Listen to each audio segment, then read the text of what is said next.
Well, hello there, Permission Nation. My name is Charles Specht, the host of Millionaire Insurance Producer Podcast. Great to be with you. I apologize for having a week or two go by without actually having an episode. I've just been so crazy busy. I need to do a better job of actually scheduling this new endeavor into my actual week.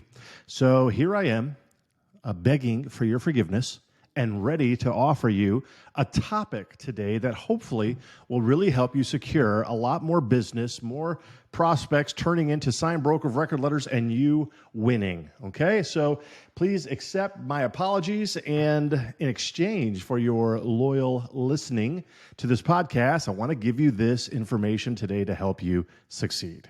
All right, so over the last couple of podcast episodes, we've been spending a little bit of time talking about why your prospects don't trust you and how you can switch that conversation, turn it upside down so that not only do they trust you, but they will sign your broker of record letter, because at the end of the day, that's all that really matters. Whoever has control of the policies wins.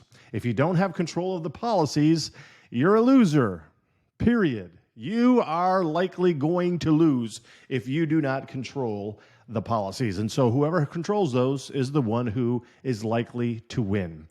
And so when we think about even the percentage of winning in the insurance business, 92% of the time, whoever controls the policies is going to renew that policy. You're going to keep that client. You may place it with a different carrier, but you're going to keep that client. 8% of the time then, when an agent goes through a normal competitive quoting process, only 8% of the time they win. 8%, and that's only if you're the only other one. If there's another competing agent brought in, you now have a 4% because the incumbent agent still gets his or her 92%. You and all the other agents are now struggling and battling one another over that 8%. Quoting is for the weak. Quoting is a losing strategy. There's definitely other ways in which to win more business, but we just have to remember that whoever is sitting on the throne right now is the one who's likely going to be continuing to sit on that throne after renewal time. So we have a problem in the insurance industry, in that the insurance industry is not necessarily set up for your success. It's not set up for your success. What do I mean by that? Well, as we've talked about over the last couple of episodes, there are a number of things in which the insurance industry is set up in a way that does not necessarily lead to your success. Okay? In other words, what I mean by success is that the insurer doesn't trust you. They don't trust you. One of the first ways that we kind of talked about was just even in the way that the compensation structure takes place in the insurance industry. For the most part, you earn a commission percentage based upon whatever the premiums are that you actually place. Many insurance agents do not even disclose what that actual percentage is, or they certainly maybe don't highlight it like they ought to. But the fact of the matter is that whenever somebody is receiving a commission, I do not necessarily feel that their interests are aligned with the one who is actually doing the purchasing. Now, you may or may not agree with me. That's okay. As I've said in the past, you don't have to agree with me. It's my podcast. I'll say what I want.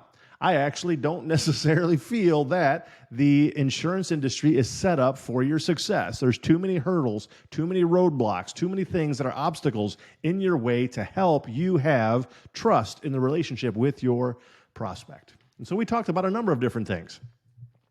Inflated premiums on your renewal quotes, hidden and undisclosed broker fees, brokers receiving excess or even contingent commissions above and beyond, brokers who don't negotiate on your behalf, brokers who promise a lot but provide poor customer service after the sale, lack of qualified competition to motivate your current broker, low quality applications submitted to the marketplace, brokers that block markets, not you, by the way, not you, but maybe somebody else that you know of in your area, maybe your competitor, brokers that block markets or aren't appointed even with the most competitive carriers and just for one reason or another fail to let their prospects know that there's another competitive carrier out there.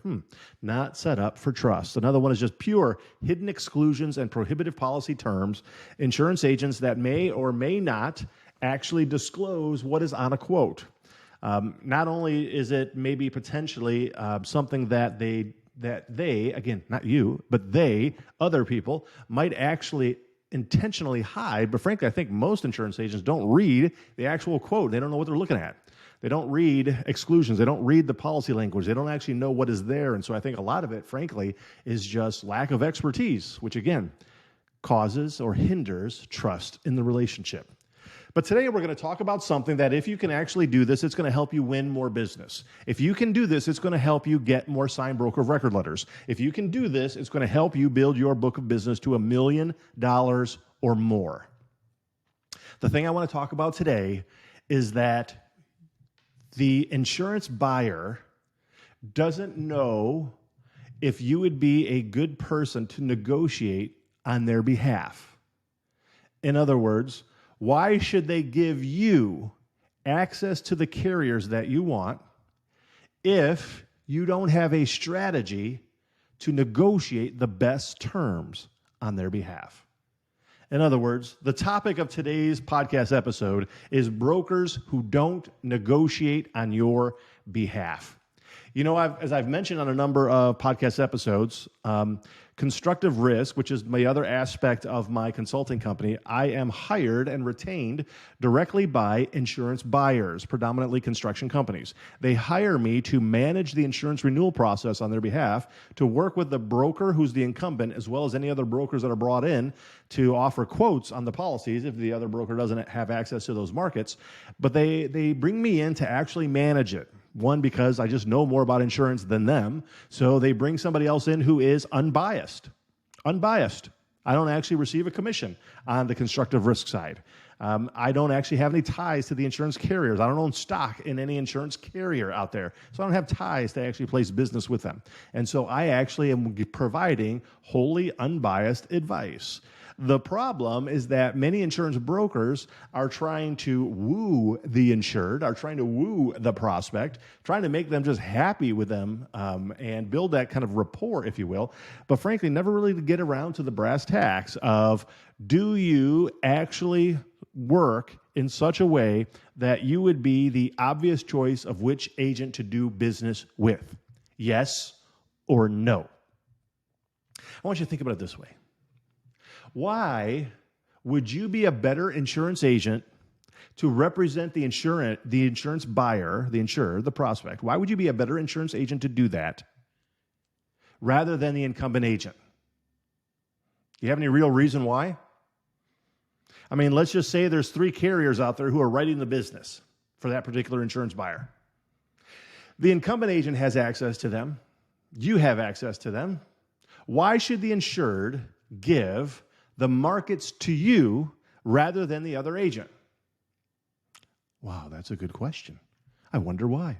I wonder why the insured would do that. Well, actually, I think that's probably one of the main areas in which insurance brokers, you who are listening to me, that's probably one of the reasons why maybe getting broker of record letters is difficult.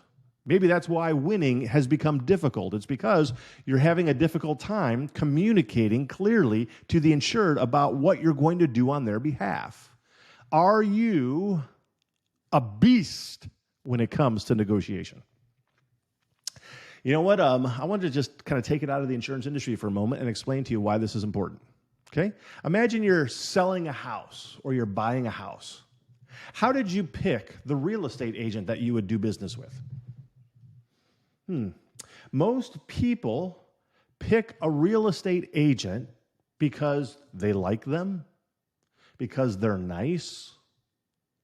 Can I just maybe make the point that that's not a very good way in which to choose a real estate agent?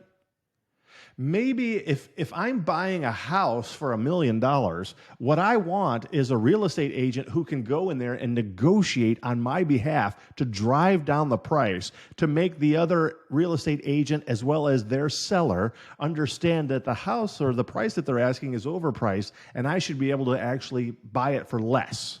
Or if I'm the seller of the house, I want my real estate in there to negotiate like a beast to actually get me the most money that I can possibly get on the sale of my property. I don't want someone who's just nice.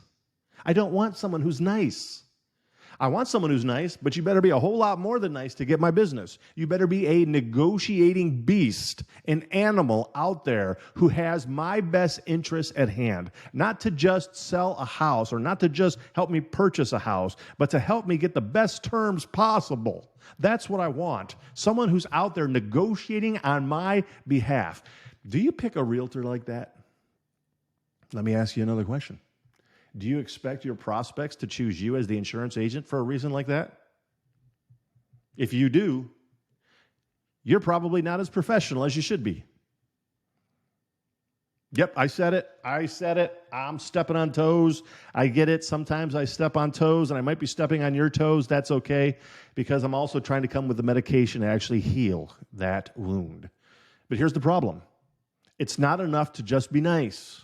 I think we need to be more than that. Certainly the super producers who have $1 million book of business or more are more than just nice. They are animals. They are beasts. They are killers. They are terminators. They are people who do not hold back. They are people who walk around and they are trying to get the best deal for every single person who placed their trust in them. They are people who do not play games, who do not take days off. They are people who show up on Monday and Tuesday and Wednesday and Thursday and Friday. They are people who go back to the underwriter and they negotiate on your behalf. They are people who work with auditors on workers' compensation audits, and they drive down the price, if you will. They are people who actually do that. They are people who go and have a telephone conversation with an insurance adjuster on the claim, and they make sure, they ensure, they force, they push the adjuster to actually get that claim closed as quickly as possible to reduce that insurance reserve on that claim.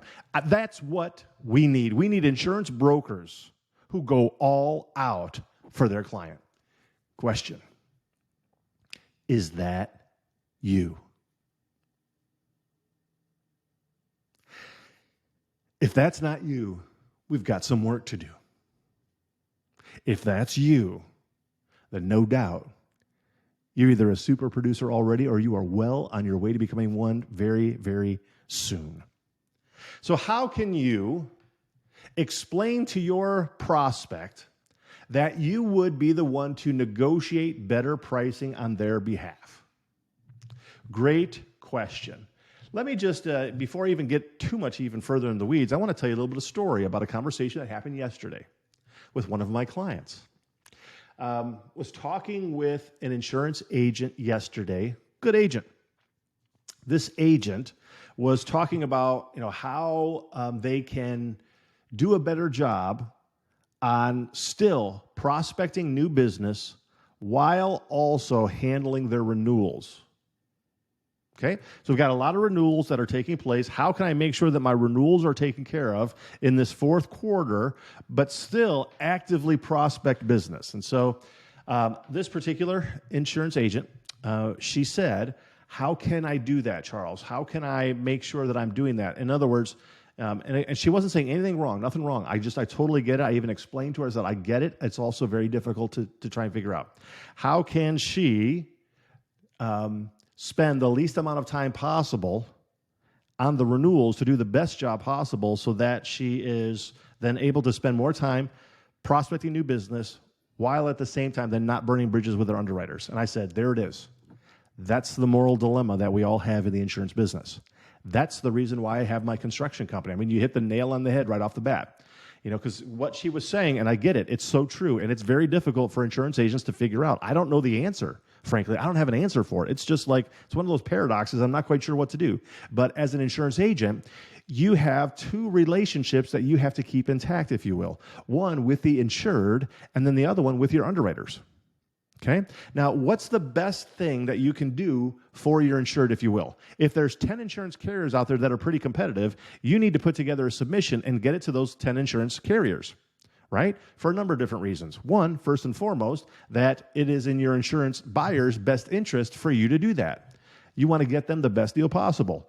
Two, it is also competitively wise to do that. By blocking the markets, if you will, securing the markets is probably a better way to say this. By securing the markets for yourself, it really then eliminates competition coming in and sweeping that insured out from underneath your feet. So you need to secure those markets. But the problem is that You don't want to burn those bridges with the underwriters. Okay, the problem is that if you start sending out submissions to insurance carriers, the underwriters give you quotes and you never place business with them, you are hurting your agency's relationship with that carrier, you are hurting your relationship with that underwriter, but you're doing a good job for the insured. Yes and no. Yes, I think you're doing a good job for the insured. In the long term, potentially not. And that's the problem. That's where the moral dilemma is, if you will, that comes in that makes it difficult for you to be trusted by your prospect. It's a moral dilemma. It's hard. It's difficult. Nevertheless, very, very important. And so she was trying to figure this out, what to do in this situation.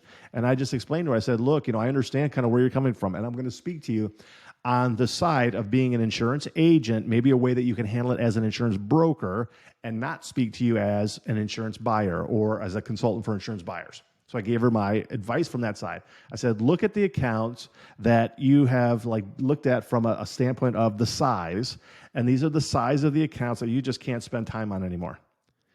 They're kind of with a standard carrier. They're on direct bill. You're not going to move them. You're not really going to quote them out. It's just going to renew with those accounts. You need to come up with that particular list of accounts that fall under a plateau, if you will, of commission that you earn on those accounts, and that's what's going to happen to those.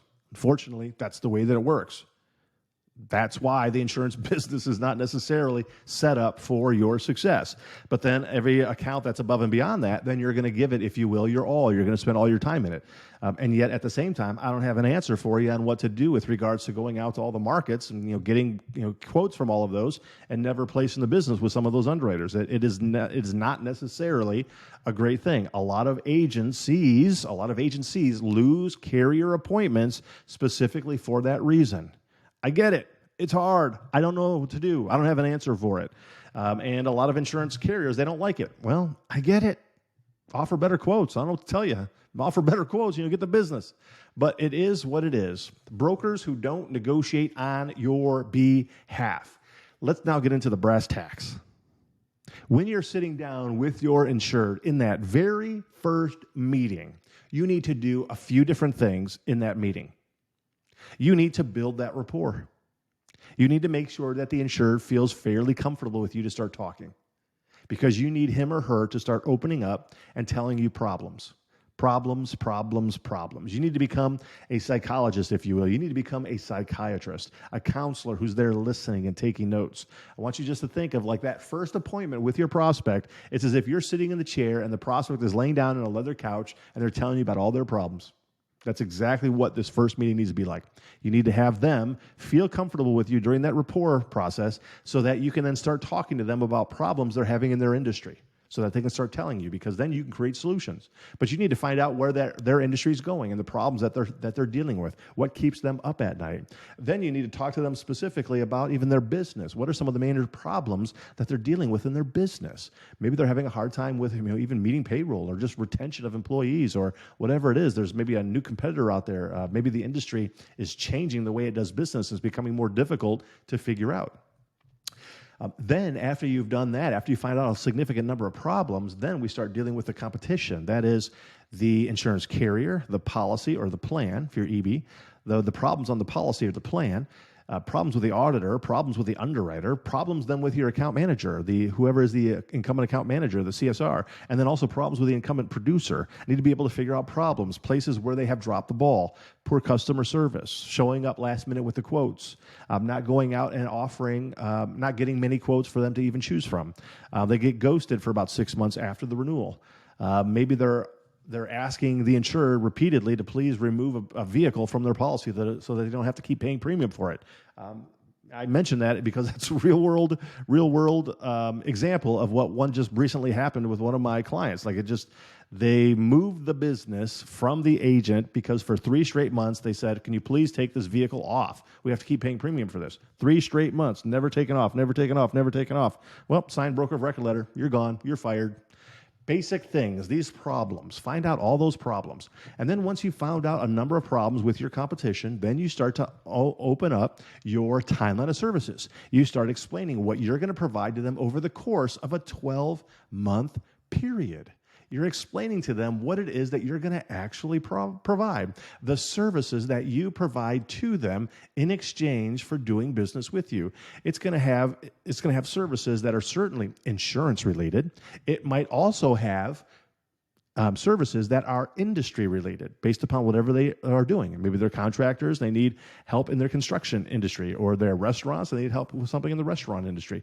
Transportation, healthcare, doesn't matter. They all have problems in their industry, which is why we were asking those questions so that we can provide solutions. Because when you have all the solutions, there's no reason for them to do business with anybody else. When you have all the solutions that they have for all their problems, you become the more obvious choice of which agent to do business with. And so as you go through that timeline of services, there is a major aspect to that timeline of services that I want to talk about right now.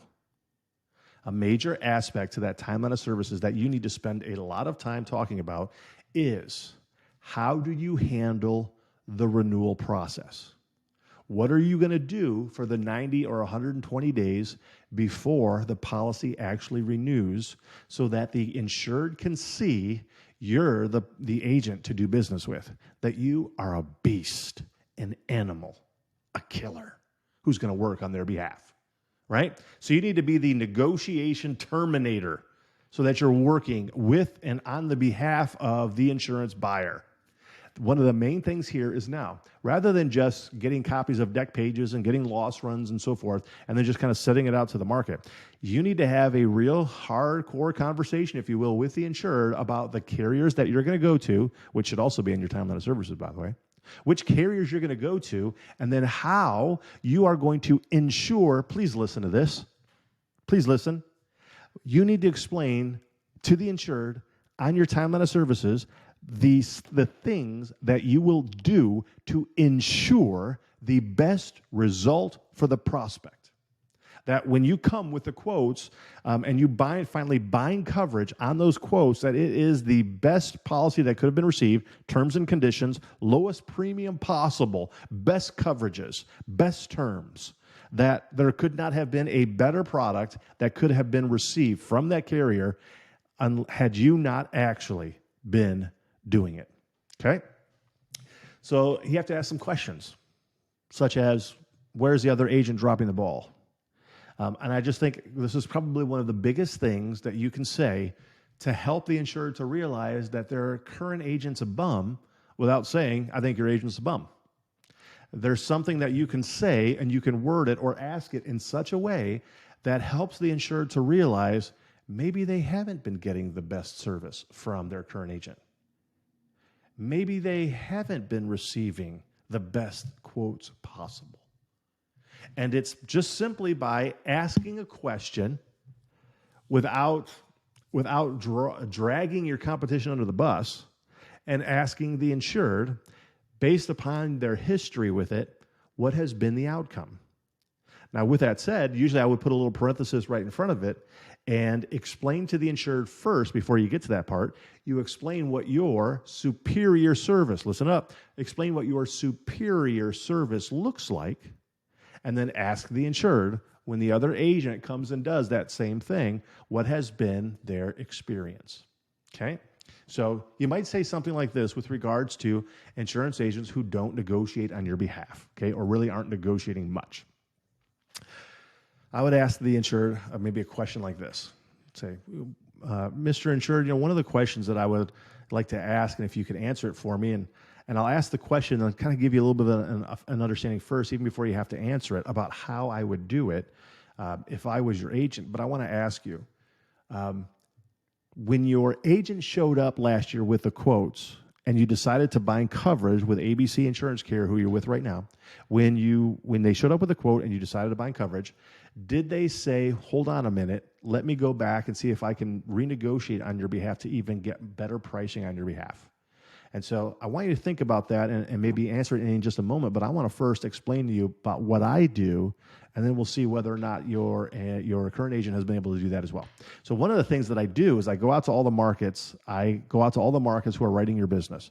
I gather the quotes from them. I bring you the quotes. I will actually put them on an Excel spreadsheet in columns side by side so that you can see the differences in what each of them are offering in regards to their quotes. You'll see the premium right by one another, the rates. You're going to see the residential exclusion. I'm going to have those for you so that we can read it and see what's there, what's not there, all the terms, final audits, minimum premiums, all of that. So we can actually make a really valid decision which insurance carrier is offering you the best terms and for the best price.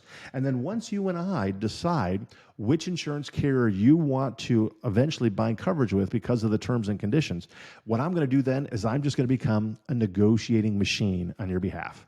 And instead of binding coverage yet, I'm going to go back to the underwriter and I'm going to drive them down to go back and sharpen their pencil. I'm going to go down and push them to actually lower their premiums even more, to get reductions on the rates, to get better terms, maybe even get better terms on the audits and the final audits and all of that. So I'm going to be driving them down, and then they're going to re-offer a quote, if you will. They're going to offer an updated quote, and I'll take a look at it. I'm going to give it a little bit of time, and then I'm going to go back and push them and see if I can renegotiate even a little bit more to drive it down so that you and I will know that based upon the final negotiation strategy that I have set in place with the underwriter, that you will have received the lowest premium possible from that carrier with the absolute best terms. And this is something that I do for every single one of my clients, bar none. That's what I would do for you. And so my question for you, Mr. Prospect, is that when your insurance agent shows up with the quotes, have they ever really gone back and negotiated like that on your behalf? Or do they just show up with quotes and you bind coverage?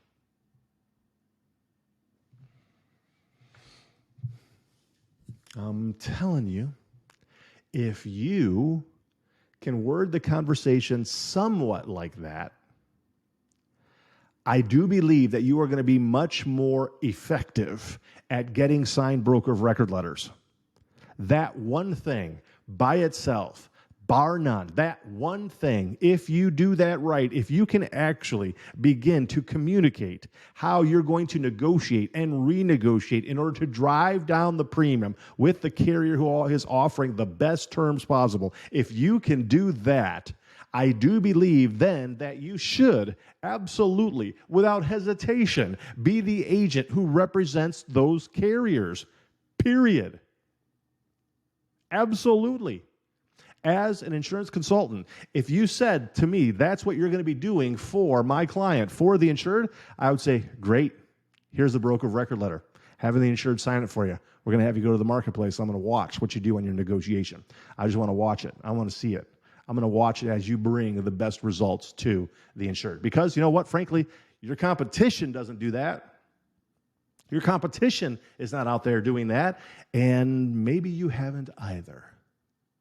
That's why this is a golden opportunity for you to build that trust with the insured, even during your first appointment with them, to explain by having it on your timeline of services so that they can actually see it in black and white, the things that you're going to do. Because if they don't, it's just verbal exercise, right? So you want to see when you're going to do these things and the timing of it. You're going to show up with quotes 10 days beforehand. You're going to go back and actually negotiate with the underwriters, with the underwriter again on that 9th day. You're going to drive them down. You're going to push them down. You're going to receive their revised quote 7 days before the renewal. You're then going to wait one more day and you're going to renegotiate and drive down a little bit more and get a revised quote if possible on that 6th or 5th day. And then you're going to meet with the insured at that time and show them what you were able to accomplish in your negotiation strategies, and you're going to bind coverage at that time. That is a great plan. That is a great strategy. You say, well, Charles, that's